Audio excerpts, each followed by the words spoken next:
Đây đầm với bình. Quy prai học.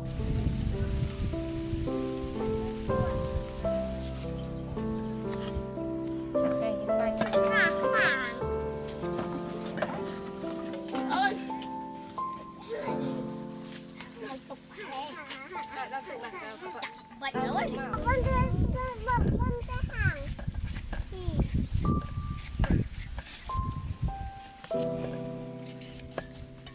Biết là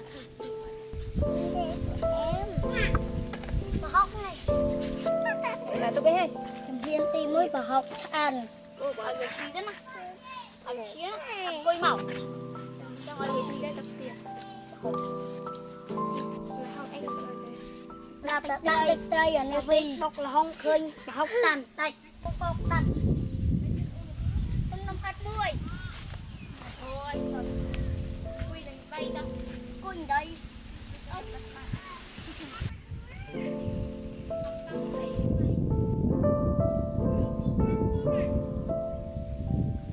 Ôi dây chặt ở tạm học tạm đi. Tạm học tạm đi.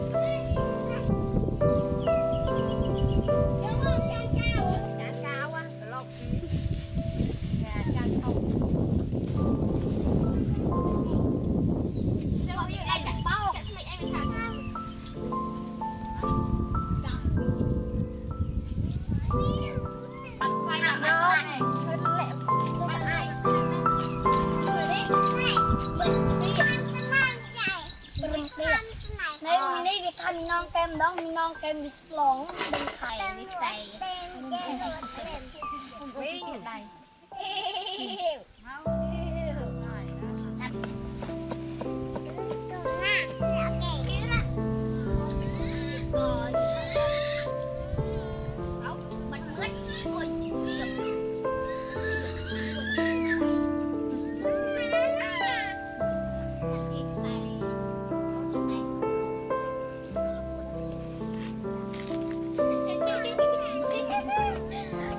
bởi vì lại cơ vào nó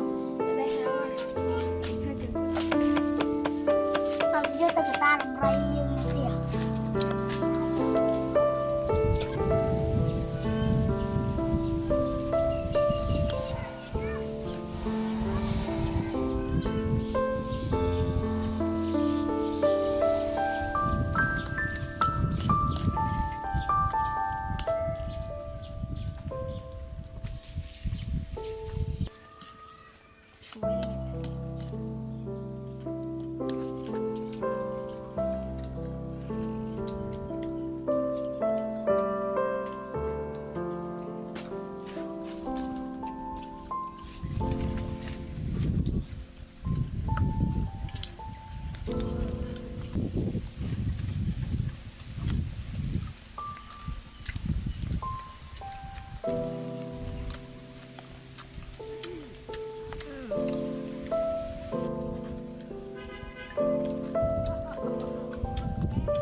Chị ra mình chịu.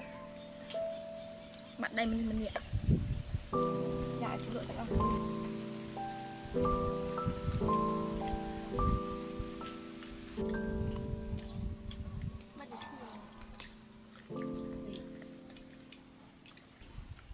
nít lơ có lên dương nó Hay đâu mày ghé. ăn chết này có lên cầm hơn lên lên đâu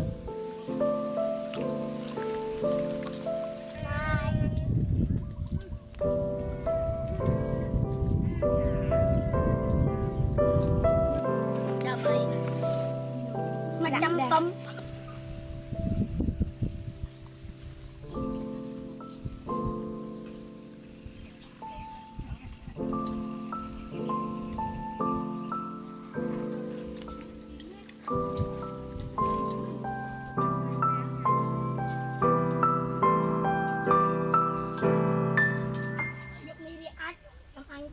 anh tinh cho lăng tăng mà ôi nam